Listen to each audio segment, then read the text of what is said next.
Joining us right now is former presidential candidate, former Arkansas Governor Mike Huckabee. Governor, it's good to see you, sir. Thanks so much for being here. Well, thank you, Maria. Great to be with you on this Tuesday morning, Election Day. Yeah, I've never seen anything like this. The president gets just hit from all sides, from his skeptics and from the Democrats, and he just keeps getting up and punching back. Well, he's also a president unlike any we've ever had, who is using his own political capital to invest in the races of other people. No president, even though all of them will go out and do some campaigning, most of the time it's more fundraising, and a lot of the times it's sort of very measured. They pick races they feel like that they know they can't lose by investing themselves.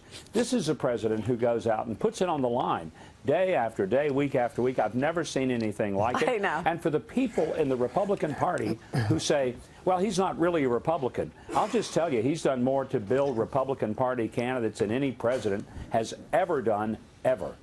Governor, he's out on the trail. Obviously, people are going to look at today's elections and they're going to want to infer something about 2020. But even though he's out there campaigning, the president isn't on the ballot right now. How much do you think that will matter in terms of interpreting the results that we see from today's races? Well, to the leftist in the media, it'll matter if some of those races don't turn out well for the Republican. And they'll say this is a bellwether of Trump's failing ability to influence a race. The truth is, he can rally some voters that might have stayed home, might not have even been that much aware. But this isn't on him. It never is. Surrogates can't win or lose elections. The candidates do. But what he can do is rally the base of support.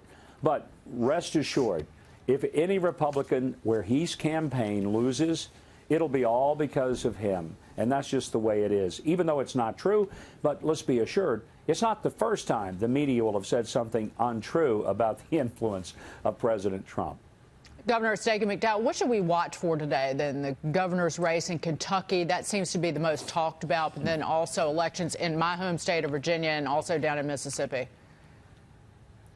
Well, I do think that the Kentucky race is the most interesting. Matt Bevin, who I think is a great governor, a terrific leader, has had some real polling numbers problems that he's been facing now for over a year.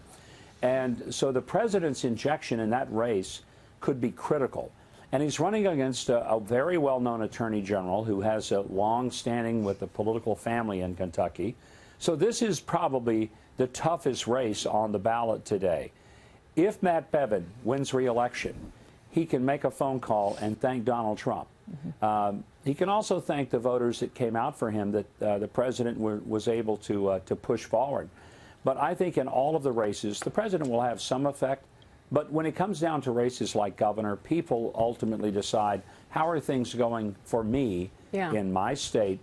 And has the governor made any big mistakes or controversies that cause people to say, ain't going to vote for it? And what about the backdrop in Kentucky, the economy? I mean, look at the economy, nationally speaking, paving the way for the president. There is new data from Yale University, Oxford economists, and Moody's Analytics, and they say this. Yale University professor Ray Fair predicts President Trump will beat the Democrat candidate by about 4 percentage points in the national election 1 year. We're less than a year away, obviously. Analysts at Oxford Economics calling for a 5-point win for President Trump in the popular vote, even in the case of a recession. And Moody's Analytics is forecasting that President Trump will win 332 electoral votes, even more than he won in 2016. So, Governor, is it all about the backdrop and the economy when we approach 2020 and the election next year?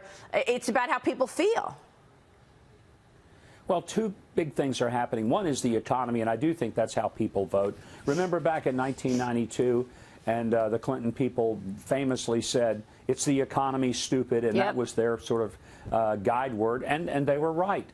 But moving forward to this year's election, there's really two big issues. One is that the Democrats have offered nothing but higher taxes, open borders, Green New Deal that'll basically destroy the American economy, unbelievable fantasy programs like Medicare for All at $52 trillion.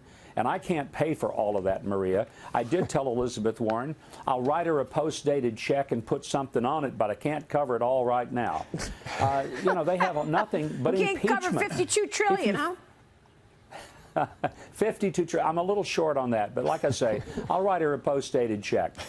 Governor, this is Andy Puzder. What is this? What does the race in Kentucky have to do with Mitch McConnell's race coming up next year? Hey, Andy, one of my very favorite people, by the way. Same here, I think Mitch McConnell is going to you. be in good shape. Well, thank you. I think Mitch McConnell is going to be in good shape when it's all said and done. You know, people can like or dislike Mitch McConnell. I'm going to tell you something. There's nobody who is a more astute leader of the Senate who knows the rules. And I've often said you can have someone who is brilliant on policy and the issues, but the person who wins the legislative debate is not the person who's the smartest, not the most articulate, not the person who understands the policy. It's the person who understands the rules of the legislative process. That person wins every time. I remember when Allison Lundgren Grimes ran against Mitch McConnell, don't you? And all those celebrities, they raised so much money for her, and I think he beat her by 15 points. Yeah. Well, he's so good running in Kentucky. Yeah. He knows that state. I wouldn't bet against Mitch McConnell. I certainly wouldn't.